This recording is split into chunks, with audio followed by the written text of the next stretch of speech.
So recently, I had a chance to watch Lokah on Jio Hotstar, and purposely I did not watch it in theaters because I knew it was going to come in OTT, and it did come on OTT on Jio Hotstar, and this film had a lot of hype because it was one of the first original superhero films, and that was its biggest selling point. And I'm into the superhero genre quite a lot. Every DC film or Marvel film I'll watch, even if it's crap, even if it's terrible.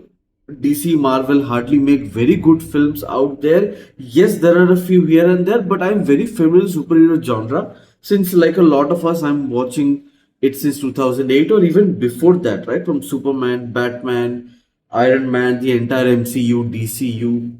So when this film got a lot of hype, and this film on a box office made 305 crores on a budget of 30 crores, 10x return. It was super hit even for Dulquer Salman and everybody involved in the film. It was a fantastic hit, and it was celebrated in a lot of possible ways, and that made me very excited for the film. However, to be able to review the film objectively, I made a decision to not go immediately into the theaters, get drawn by the hype, but wait for it to come on OTT. Because then I'm able to absorb all the information, take a step back, and then assimilate my thoughts as I watch the movie without any distraction, as I watch the movie without the hype of the cinema theaters.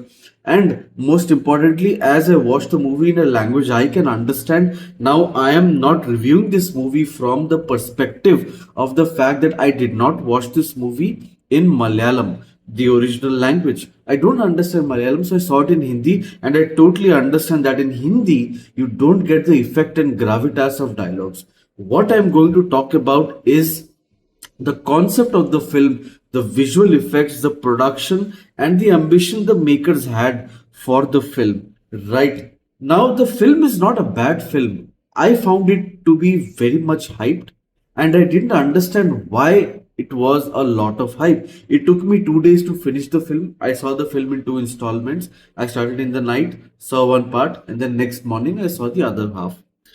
It is definitely hyped. Film is perfect? Absolutely not. Is the film to that level of hype that it got? I am not very sure, and I am not very confident of the fact. Now, again, I'm not talking about the mythology and lore. I did go and read up about the mythology and the lore in Kerala, about the characters, the mythical characters they had in the film. Now, that and all is absolutely great, but here the visual inspiration they have taken from the other movies. If you look at Lokah, her costume design looks absolutely similar to Miss Marvel, and Miss Marvel is a much older character. That is something that I could immediately point out in the first 10-15 minutes of the movie as I saw Lokah's character on the screen. Then, secondly, when you look at the vampire elements on the screen, you will find that a lot of them are inspired by Morbius, Blade, especially Durgal Salman's cameo at the end with the sword, and also X Men, the Wolverine movie, I think the Origins, where Deadpool plays a character where his mouth is sealed, and also there's a sequence of Ryan Reynolds as Deadpool entering a room where he's fighting villains with a sword and is deflecting bullets. So a lot of these elements really threw me off. But what threw me off the most was Kalyani Priyadarshan's acting. She was a pretty straightforward character who did not have much expressions or gravitas on screen. Now, in terms of acting, she does bring the poise that is required for a role like this, and she's definitely the star power. The star power is definitely there in her, that she can bring people to the theaters. Audiences will go and flock to watch her movie. However, her acting was very monotonous. It did not incite any emotions in me, or it did not at any point make me root for her, because I knew that at every point the main hero, or in this case the heroine or the lead of this film, the she's going to be okay. Like, there is no situation that is very threatening or very ominous for her, right? So that is what threw me off the most, that it was the most monotonous single track character I have seen in a superhero film. All the other actors, including the villain, did a good job, did a decent role. I wish that the villain had a much more, I would say, a different character arc than just getting bitten and developing vampire superpowers. But he did bring some level of menacingness to the screen, or the menacing acting to the screen. Tovino Thomas' role as the jokester, as the trickster was absolutely perfect. He nailed the role. And Dulquer Salman's cameo at the end, I don't understand why that was needed. It didn't serve any purpose. They could have just introduced him on screen and left it there, and that would have been very nice. There's, I think, an extended cameo also of Tovino and Dulquer Salman talking and discussing different things. But Dulquer Salman's cameo, I felt, was a waste. There was no need for such an extended cameo. Just introduce the character and let the character live off screen into the imagination, which, and in the sequel, which of course this movie is going to get. Now I do enjoy the production design. The visual effects were stellar, fantastic for a movie of this budget and this caliber.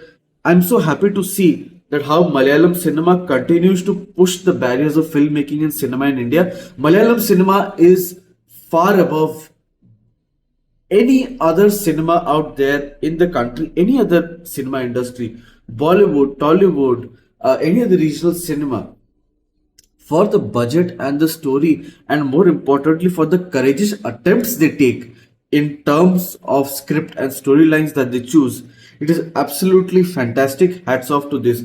Otherwise, in overall, I felt that the film was quite hyped, and this does happen. You know, when a particular cinema releases in a particular region first and then it goes pan India, of course, that people of that religion would have certain biases in them. And I'm saying it not, I would say, from a very biased POV, but from a neutral perspective of having seen it much later than after it arrived in the theaters. In fact, I found the overall story of Minnal Murli to be far more engaging than Loka. And Minnal Murli, the very premise of a superhero movie set in a village, was very interesting, and the visual effects and all look pretty good. Over here, the visual effects and the production design was very nice, but two specific attempts, especially when the Lokah character is running around, right? That felt like a bit of flash. You could have shown fast characters moving around in a new avatar. Like, for example, they showed in Eternals, or for example, they showed in the X-Men universe with the new Quicksilver, with excuse me, with Evan Peters.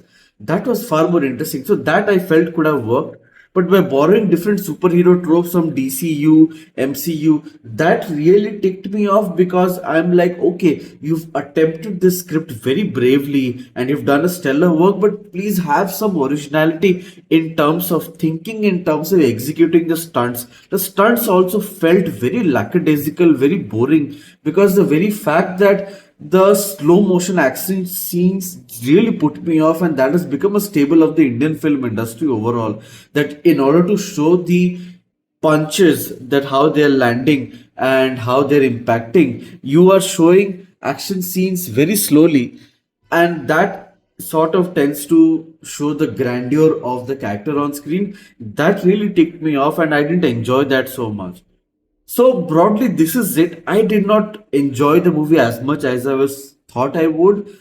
A lot of movies get caught in the hype cycles, and I felt that people have their opinions to share on this movie, and it could be right or wrong, but it is never just one. It is objective. So don't go on what the critics are saying, don't go on what the fans are saying. See the movie for yourself, and whatever you enjoy from the movie is what it should be. That is your takeaway from the movie. I personally did not enjoy the movie as much as possible. I enjoyed it in bits and pieces, simply because it was so overtly inspired by the MCU and DCEU, that really ticked me off. I wish they had attempted some originality. Minnal Murli is a great movie. This comes definitely a second, but I'm so happy to see that the Malayalam film industry is pushing boundaries with innovation in terms of cinema, action, production design, and the entire concept and the universe that they're trying to build. So that was my review.